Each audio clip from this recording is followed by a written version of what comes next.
Going back to politically speaking, the potential impact on the former president, Lester, I would just remind our viewers look, he continues to be the strong Republican frontrunner. His person who's closest to him, Ron DeSantis, is double digits behind. So the question is, at what point will his Republican rivals start to engage? We continue to watch that very closely. Continue to reach out to the White House for any reaction. So far, no specific reaction tonight, Lester. Yeah, the implications, though, are huge and will generate a lot of conversation. Let's go back to Hallie Jackson now. Hallie, walk us through how we got to where we are right now. Well, that stretches back to May of 2021, Lester. That is when the National Archives realized that some of the classified documents that they would have expected to have from the Trump White House didn't exist. Remember, the National Archives is a place where presidents hand over whatever documents of sensitive materials they have that are classified to be entered into kind of the official government record once they leave the presidency. So the National Archives said basically, hey, we don't have everything that we think that we need here. That led to months of back and forth. And then in January of 2022, so over a year ago, we saw the president's team turn over something like 15 boxes of classified records. It was in February that the FBI opened, we believe, that criminal investigation. Now, in early June, you had some FBI agents and others go down to South Florida. They got more material and a letter from Donald Trump's attorneys saying essentially that was it. That was everything they had. That turned out, as we know, not to be true because of what you're seeing here in August. Another batch of documents taken by the FBI as the search warrant was executed at Mar-a-Lago. You'll remember that sort of now infamous picture of those documents laid out.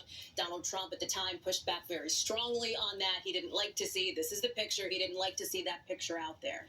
Now, it was later in August that a judge unsealed that search warrant that laid out what Laura has been talking about here, what we've been discussing on this special report, which potential federal crimes Donald Trump may have violated, including, for example, the Espionage Act. Some of those clues, some of those details came from that search warrant.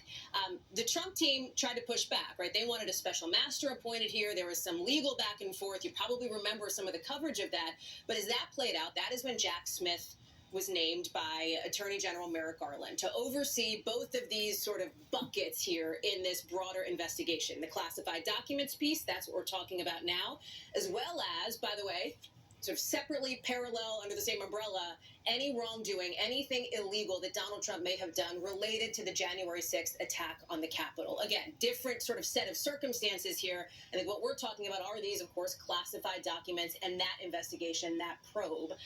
We have seen Donald Trump, as he's been running for the White House, furious about this. He has pushed back on this. We've talked about it quite a bit here.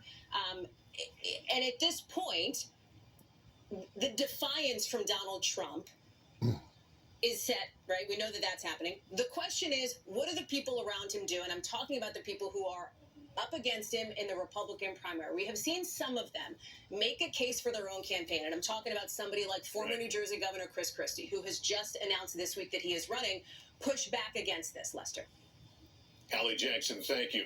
That concludes this NBC News special report. We'll have much more on our streaming channel, NBC News Now. And for those of you best coming on NBC Now, will have more on